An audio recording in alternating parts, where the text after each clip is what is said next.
Hi, my name's Simon. I'm from the sales and support team at Oxford Technical Solutions, and I'm going to be showing you how to set up a dual antenna RT system into a car. Okay, so I'm going to be securing the unit with an RT strut. We recommend placing the strut roughly in the centre of the vehicle. When you're setting it up, make sure you raise this silver lever first,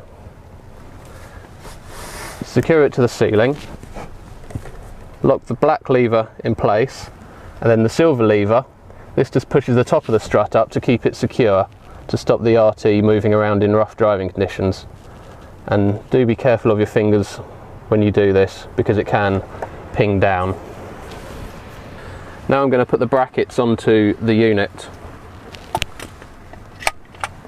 I'm just going to be doing these screws up finger tight, but we recommend using an Allen key, or for these particular screws, a flathead screwdriver.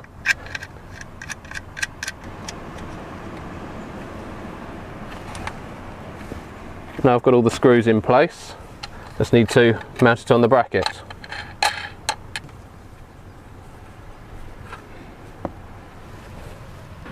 So now I'm going to connect up the primary GPS antenna from the unit to the antenna on the roof.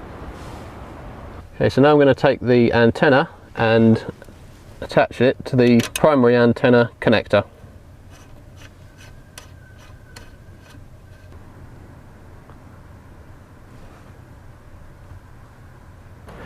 So now I'm going to connect the primary GPS antenna to the roof of the vehicle. You need to be able to get up and see the roof properly, and as this is the primary antenna, it goes towards the front of the vehicle.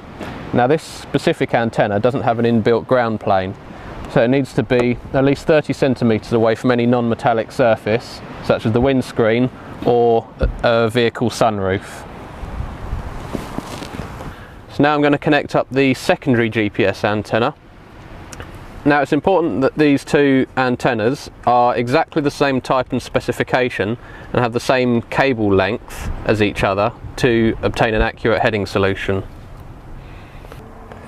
Now the connectors here, they say primary on the left and secondary on the right.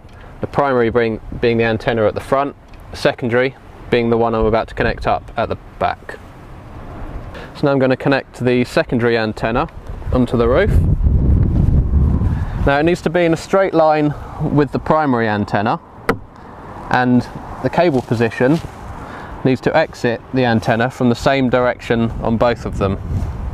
When you're setting up the antennas, then they both need to be pointed in the same direction, and you can tell which direction they're pointed in by the direction that the cable is exiting the antenna. So it doesn't matter which direction they're pointed in, as long as it's both the same way and they're not pointed separately like this. I'm going to be setting up the unit using a laptop via Ethernet connection. So I'm going to connect my Ethernet cable into the front panel of the unit and then feed the cable through to the front where the laptop is on the front seat.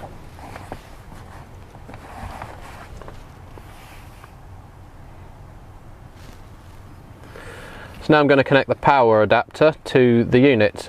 Instead of the standard power adapter, I'm going to be using an RT UPS.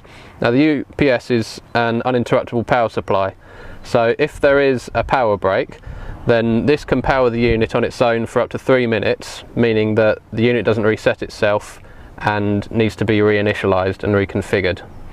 So you connect the power adapter into where it says power 9 to 18 volt DC.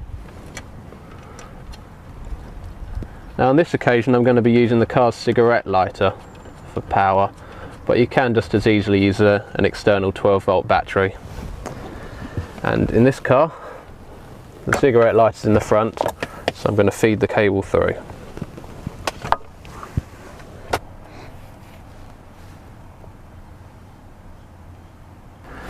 So now I'm going to connect my Ethernet cable to my laptop and plug in the power supply into the cigarette lighter.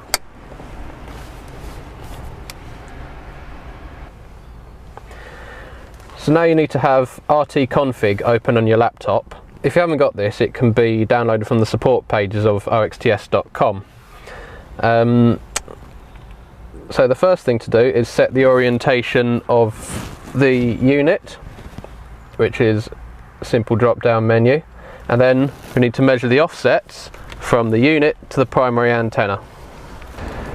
So now I'm going to measure these offsets from the unit to the antenna. Now it is handy if you've got someone else to help with you to see the offsets. But you can either enter these offsets as you go into RT-config, or measure them all and write them down and then enter them all at once.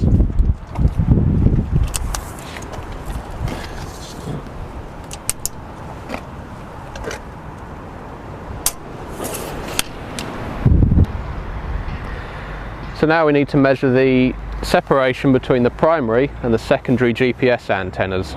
The first thing to do is to check that they're both in a line along the car roof. Next, you need to measure the separation to an accuracy of 3 millimeters to attain accurate heading lock.